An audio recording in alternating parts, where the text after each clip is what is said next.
Hello everybody and welcome back to the channel. This is going to be a video, as you can tell by the title, that we're going to talk about cyber kidnapping. This is a term that I did not know until yesterday, and here we are on the following day and I'm already seeing examples of it. Fascinating.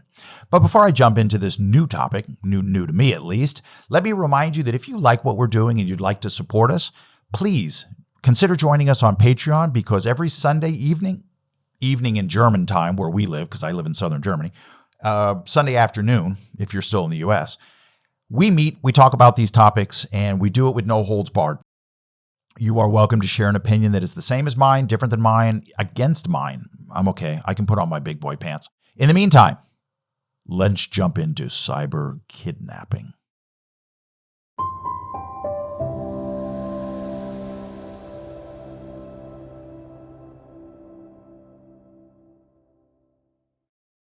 Yesterday evening, as I was preparing for bed, a news article came across my computer screen that talked about a case of cyber kidnapping. I had no idea what that was.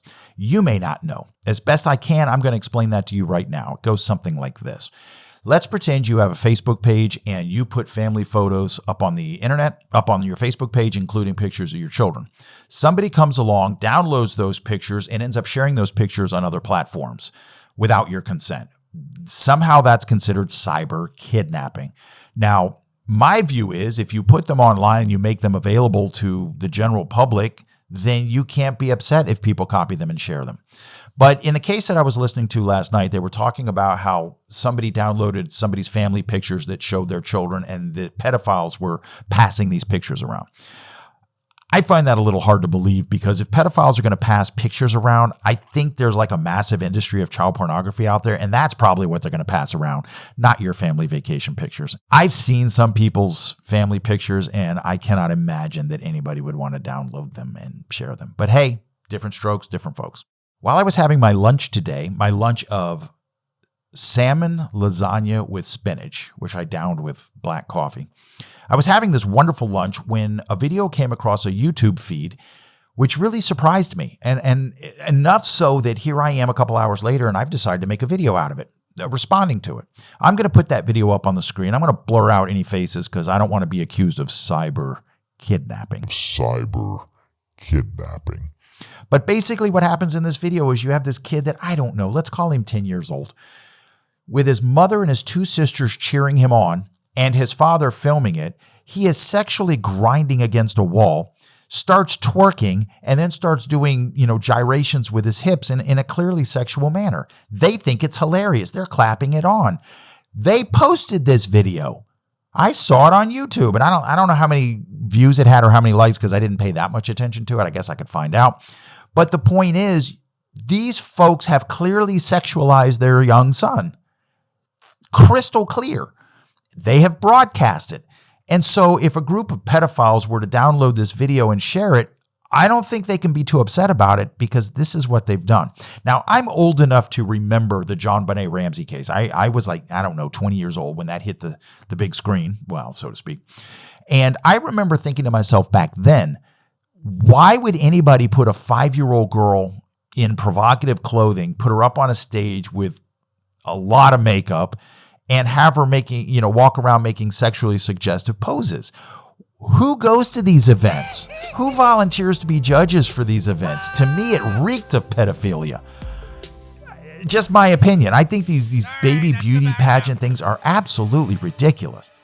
Aw, crap! Hey, what the F? But the point is, if you put your daughter up on stage to do these things, you can't be upset if pedophiles start looking. You can't. It is no different than if I go to Portugal, which I intend to do in 2 weeks to visit a friend of mine down there. If I go to the beach and I walk down the beach in a thong bikini or nothing at all, which I'm pretty sure is legal in Portugal, I can't get upset when women and men whistle and clap as I go by, because, sure, I could be a sex object, maybe. But point is, I can't put myself in that position and then be upset when people respond that way. Similarly, I've seen plenty of young women on TikTok and Instagram where they go to clubs or restaurants dressed in such a way as to emphasize their breasts or their buttocks, And if they like the guy who's looking, they just think it's wonderful. If they don't like the guy who's looking, they get offended and object to being objectified sexually. And you can't have it both ways. You cannot put yourself out there as an object and then get upset when people respond to you that way. So I'm just saying, folks, let's be responsible in what we put out there. And I'm trying to be objective. I'm all for free speech. I am all for posting your family photos if you want to. But if you sexualize your children, do not be upset when there are consequences or when you get the kind of attention that you really weren't looking for. That's all I'm saying with this rant. So thanks for tuning in. Thanks for letting me rant. By all means, on Sunday or in the comments down below, you can agree with me, disagree with me, or share a different opinion. I'm good with that. I answer the messages and comments that I can. I can't get to all of them, but I sure try to read them all. So until next time, my friends, be smart, be inquisitive, and don't sexualize your children. Till next time. Cheers.